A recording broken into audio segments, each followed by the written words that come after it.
how are you doing today? This is Walt from Wilson Tactical Protection, formerly 419CCW. I recently changed my name because I now have my FFL. That's my federal firearms license. I'm now a licensed gun dealer, so I can get my hands on more guns, more information on guns. So that's really cool. So same channel, just a different name.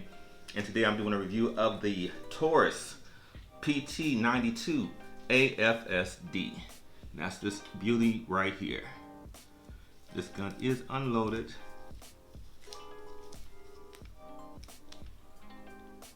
Just want to give you a nice little look at that.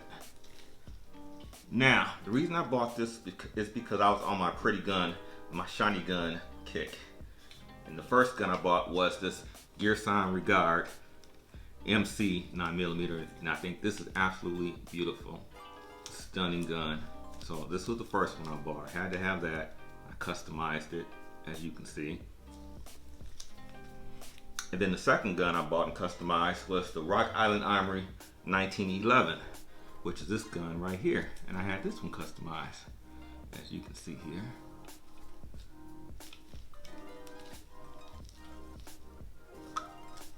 So I think the final gun, pretty much my final gun, I might do one more thing, but this is pretty much the end of my shiny gun collection, is the Taurus 92. And the reason I bought this gun is because I saw a YouTube video. I think the guy's name is Cars, Guns, and Fun. He had one like this. He was absolutely incredible. But the reason his stood out is because the slide of his was high polished like the rest of this gun here. Everything was high polished. And usually with these Taurus 92s, this is like a dull satin or matte finish when you first get it. So I polished mine. I used some hand polishing cream and made it a little shinier, but it usually comes very dull. But this guy's gun was all high polished, and man, it looked incredible. So that's what gave me the inspiration to get this one. I also like the redwood grip that he had. I think it gave it like an old school 80s look, like old gangster mafia type look to it. So I really like that. When I put this grip on, it reminds me like those old school long Lincolns and Cadillacs with the wood grain interior and the big bench seats. That's kind of the era this reminds me of, because you know these were produced starting in the 80s.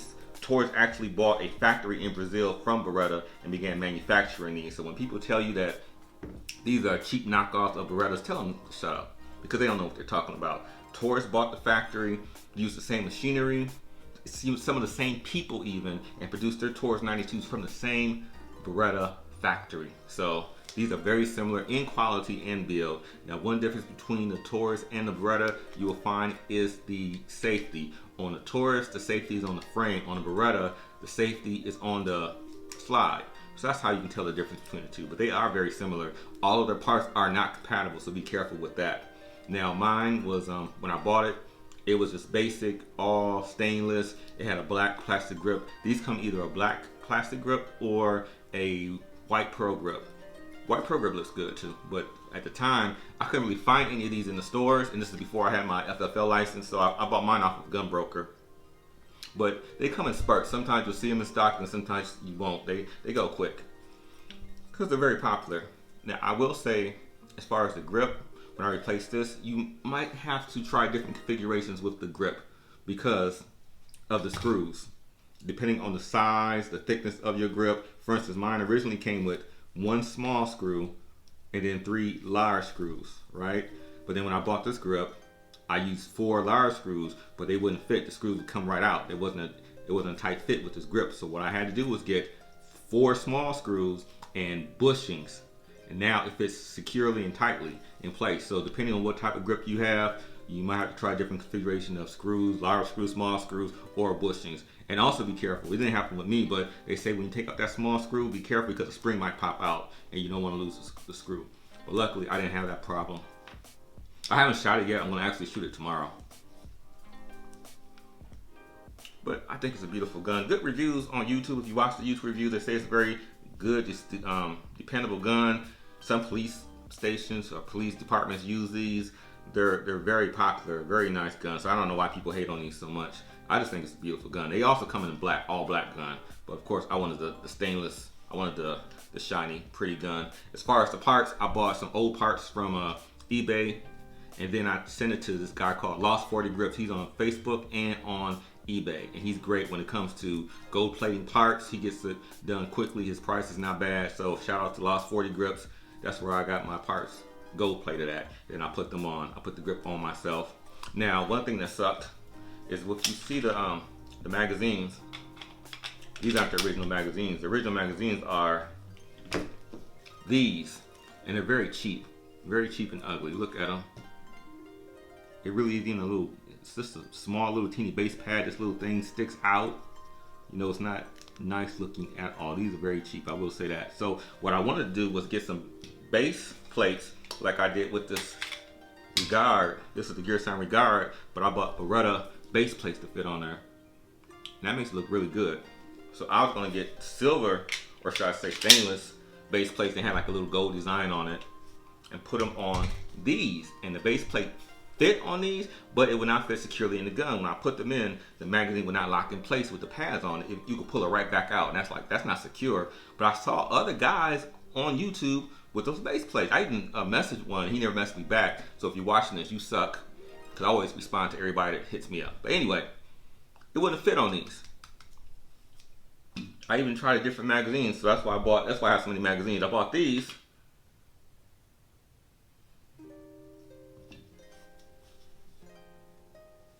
Well, this is the extended magazine, I'm sorry. I bought these magazines here. These are 17 rounders also, and the base plate also will not fit on this. So that sucks. So now I have a lot of magazines, which is good. I can use them for, you know, the range or whatever. These are just gonna be for the range. I'm not even gonna put them on the gun or carry with these. I think these are so ugly. But I bought two regular 17 round magazines. They look pretty good. So that's what I'll carry with. Now I also bought some extended magazines. So I was trying to find magazines I can use. See how they pop right up? I'm gonna buy some extended magazines for it too that I saw. So this is a 20 round magazine. So you see there's a little difference in the width there, but it's not bad. These are made by Metcar. So that's a 20 round. And then this is a Metcar. This is an 18 round magazine. There's not much of a difference, as you can see. Not much of a difference at all, but this is 18 rounds compared to 17. Show them side by side. Isn't that weird? They look the same size, but this one holds 18, this one holds 17. So I have a lot of extra magazines. That's cool.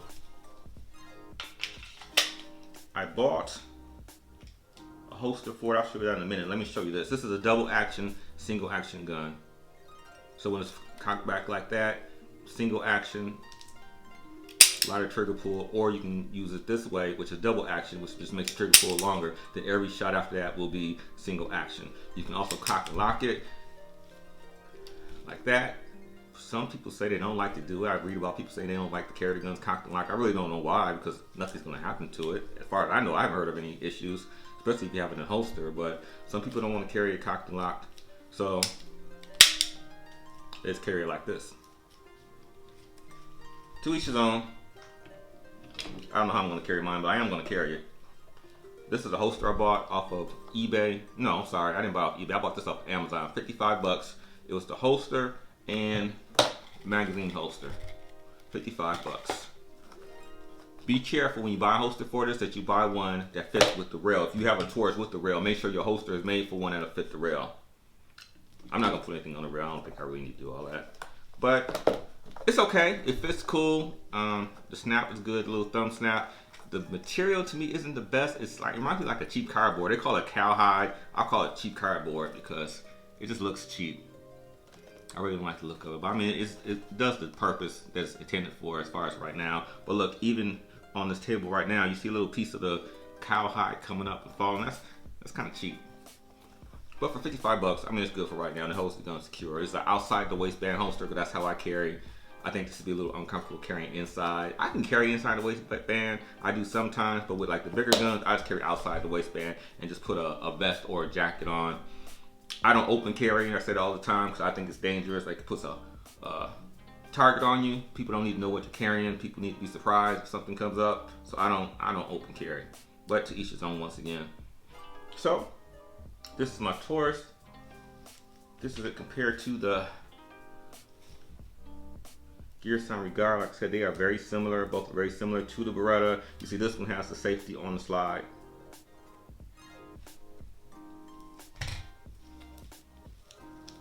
These cost around $550, $600 usually.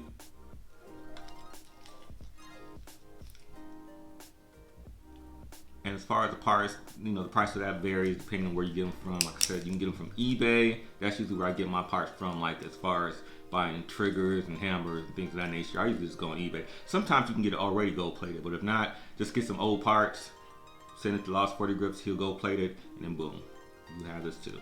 So that is my review of the Taurus PT92 AFS-D. Hey, what's going on? Sorry to interrupt the video, but I just want to jump in real quick to tell you that I did take the gun to the range the next day, and I loved it. It held well in the hand, it shot well, low recoil. It was very smooth shooting. I let other people at the range shoot it as well, and they loved it. The only thing I didn't like, remember I said that most people cock and lock it so you can shoot single action this time. And if you don't cock and lock it, the first shot is going to be double action. With a double action, trigger pull is long. I didn't like it at all. I tried it a few different times to see, well, if I don't cock and lock it, will I be able to just shoot it double action? I mean, I can. You can do it, but I didn't like it. I didn't like the way it felt because it was such a long, it felt like you was pulling that trigger forever with that first shot. So me personally, when I carry it, I'm going to carry it cock and lock. So every time I shoot, it's going to be single action. I do not like shooting it double action. I mean, if I had to do it, yeah, I could, but it's just a lot simpler and so much easier with that single action. It's so smooth shooting single action. I don't want to shoot a double action. So for me personally, cocked and locked. So back to the video. Sorry to interrupt. Thank you for watching my review. I'll have more reviews coming. You take care, and I will talk to you later.